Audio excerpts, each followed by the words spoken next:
Teman, selamat datang di sumber artikel ya. Jangan lupa tekan tombol subscribe dan aktifkan lonceng notifikasinya ya, agar apabila channel ini mengupload konten terbaru, kalian tidak akan ketinggalan. Selamat mendengarkan. Novel yang berjudul Little Paradise episode ketiga. Kenapa Tuhan menjadikan saya pelayan di tempat ini? Pertanyaan itu nyaris membuat Brian tersedak. Dia sama sekali tidak menduga pertanyaan itu akan keluar secepat ini. Pertanyaan yang belum siap dijawabnya. Kenapa dia rela merogoh sakunya dalam-dalam hanya untuk membeli pelacur? Dia bukanlah orang baik dan suci, sehingga mau berbelas kasih pada pelacur lantas membelinya tidak. Alasan Brian membeli gadis itu dari tempat pelacuran adalah karena Renata mirip dengan sepupunya yang bernama Resi. Wanita yang dicintainya diam-diam, namun dia tahu jelas jika cintanya tak akan pernah berbalas.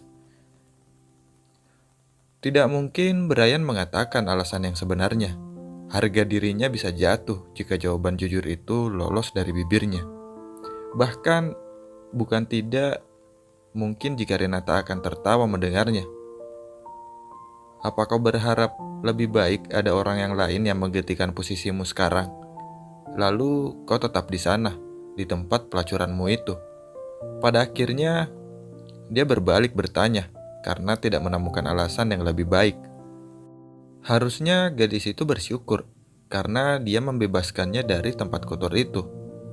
Tentu saja Renata hanya menunduk dan menggiling pelan. Sebuah kata tidak terlontar lirih dari bibirnya. Aku suka kau, sikapmu, juga tingkah lakumu jika dibandingkan dengan yang lain.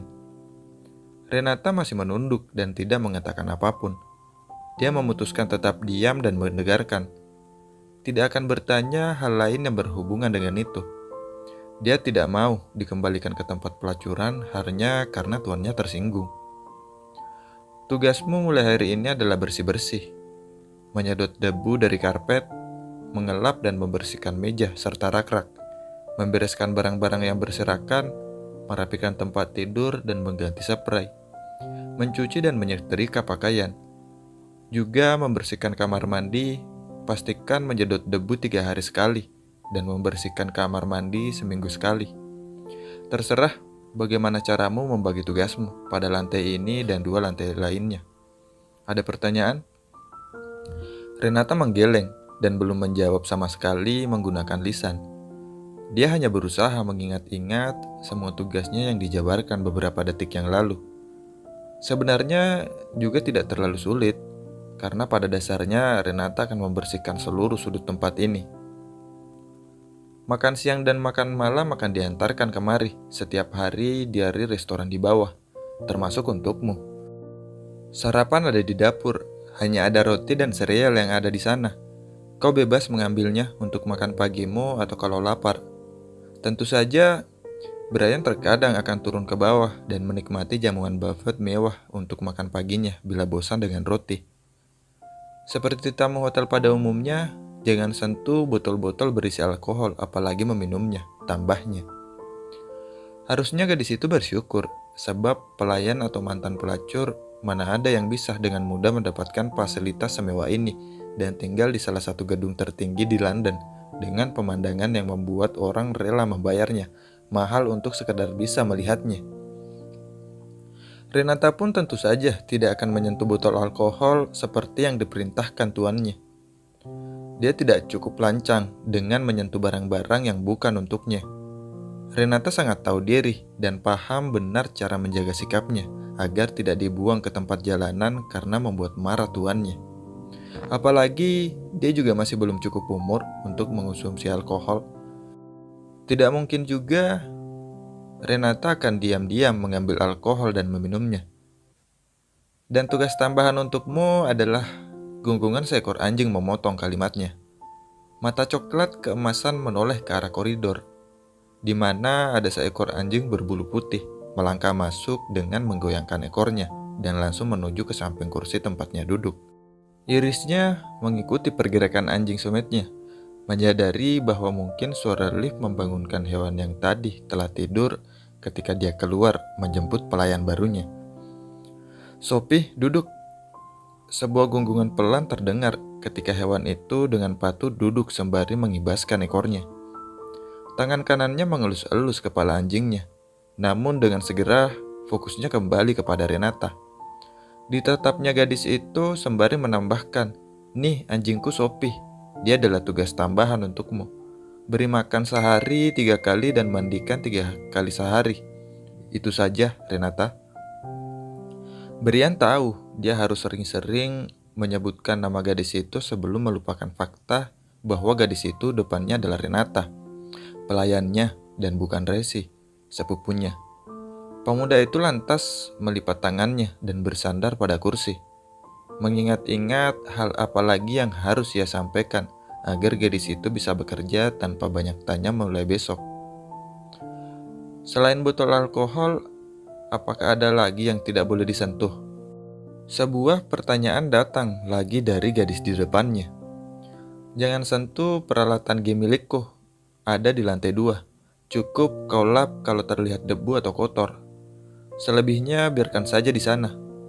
Tentu saja, Brian tidak ingin terjadi sesuatu pada koleksi gamenya.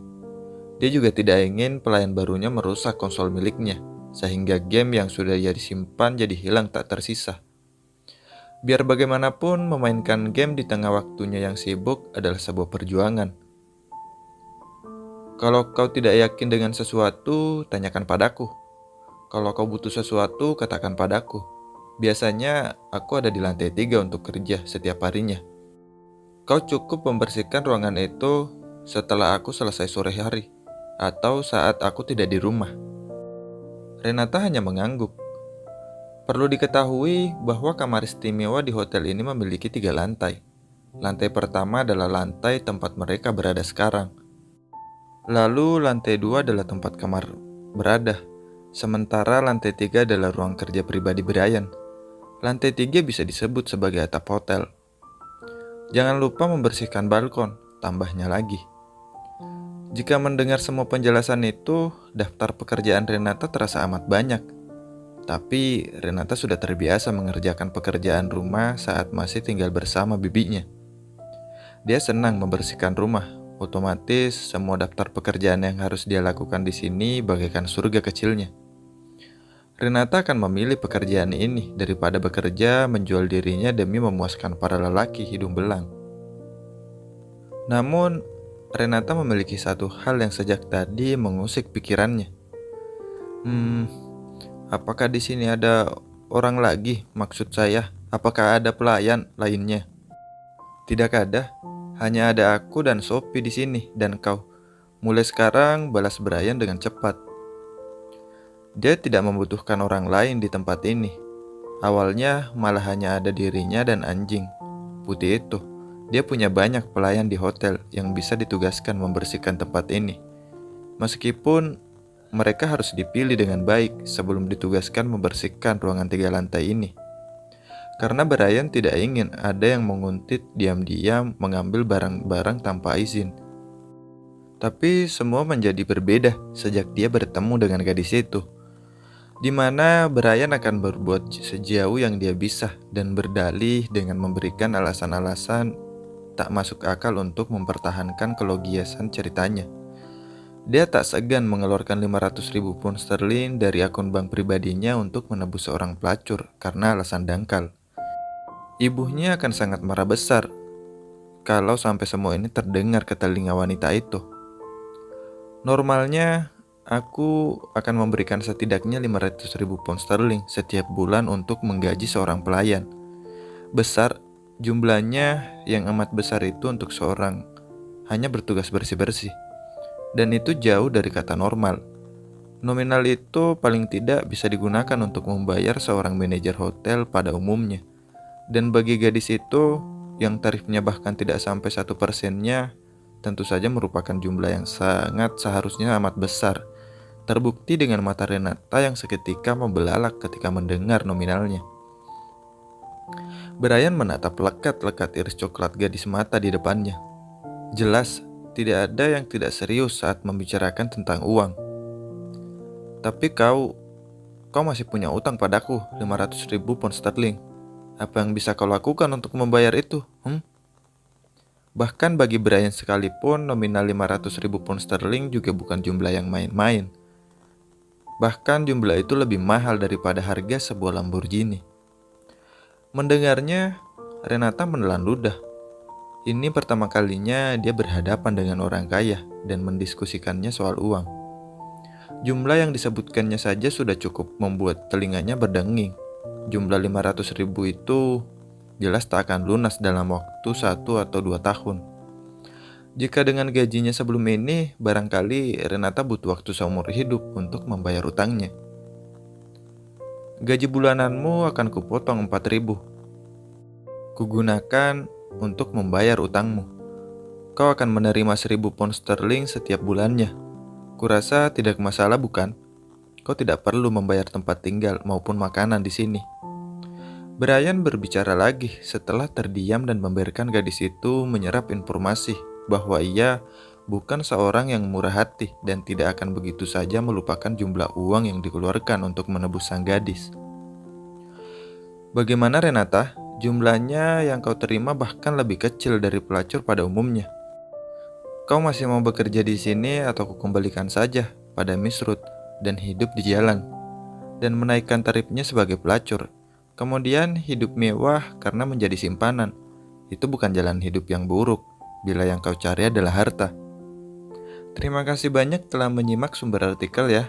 Jangan lupa tekan tombol subscribe dan aktifkan lonceng notifikasinya agar apabila channel ini mengupload konten terbaru, kalian tidak akan ketinggalan. Dan jangan lupa juga kalian bisa berikan like beserta komentar terbaik ya, biar sebagai motivasi dari kalian untuk saya mengupload konten-konten terbaru. Bye-bye.